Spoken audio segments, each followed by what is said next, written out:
everybody, this is Geralin Thomas with Metropolitan Organizing, and today's frequently asked question comes from someone named Charlene. Charlene says, help, I'm going to be on the air. Now what? Well, Charlene, it really depends on what you're going on the air for. So if you're going on like a local news segment, we can give you a few tips for that. If you're going to be auditioning for a type of show, like you're doing a sizzle reel, I can help you out with a little bit of that. But most of us that are brought on camera for something, it's a quick segment on the air where we're talking about something specific. It's usually our A game, so to speak. The first thing I want to say is take a deep breath and relax, because you're not going on as America's Next Top Model, right? So people are looking at you to be the expert on whatever topic it is you're going to be speaking on. And most people are very kind when you're on the air giving them free advice, so keep that in mind. Audiences typically respond positively to people who are energetic and happy and enthusiastic about their topic. So that would be my first bit of advice, is don't be scared to be passionate about what you're talking about. And then if you're doing a talk, like on Zoom, for example, I try to tell people, think about what's behind you. If it's a distracting background, sometimes you don't have any control of it. Like in a newsroom, if you're brought on, you don't control that setting. They're in control of it. But if you're going to be doing a Zoom from your own home office or something like that, think about what's behind you.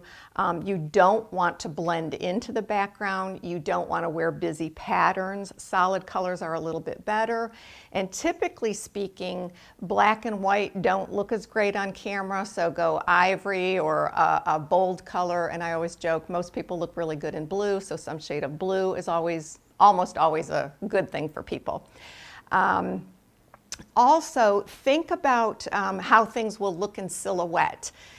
We've all been on a Zoom call where the person is sitting in front of their window and then they're like total, like it's, you know, one of those anonymous things where people don't want to be identified. You want the light facing you, or a little bit light from the side, a little bit from the top is okay. Really harsh lights from the top tend to not be as flattering on us, so you don't want that. I also would say to be prepared if you're going to a TV studio, for example. Maybe you'll be on a talk show or a news segment. They're going to put a mic on you. The mic has a wire and a mic pack. If you're standing up on stage or something similar to that, they will want to attach this to you so that you're not walking around holding it. And that means it's either going to be on a pocket, your waistline, your bra strap, your collar, something. So be prepared for that. Another bit of advice would be not to wear jangly jewelry. So necklaces or bangle bracelets are not good because they pick up a lot of noise, and your cameraman or your sound person will not be especially happy with that. Flyaway hair is not so good, so even if you're not a hairspray person, you might want to use a little hairspray. Put on a tad extra makeup if you tend to wear makeup. And rehearse a little bit ahead of time what you want to say. And the reason I say that, it doesn't have to be over-rehearsed. Nobody is bringing you on because you're a professional speaker. They're bringing you on to hear about your area of expertise. But that being said, be able to say something in a concise manner and make your point. And you want to make sure that while you're on camera, you get your point across. So rehearse it a few times or have some bullet points.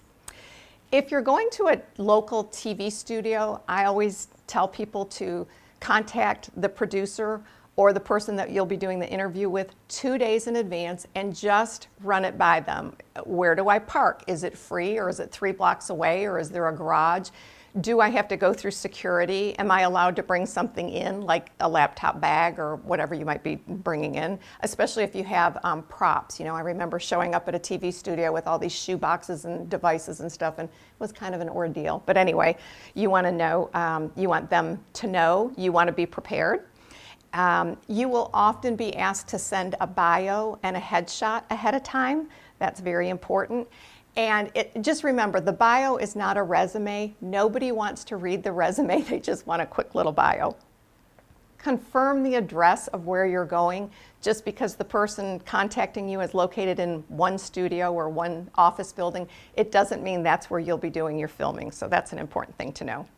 And then the day of, common sense, just leave a little early, give yourself some breathing space once you park the car or take your mode of transportation wherever you live. And just relax and have fun. That's my best advice. And that's it for today. Again, it's Geralin Thomas, Metropolitan Organizing. Thanks for watching and thanks for your questions, Charlene.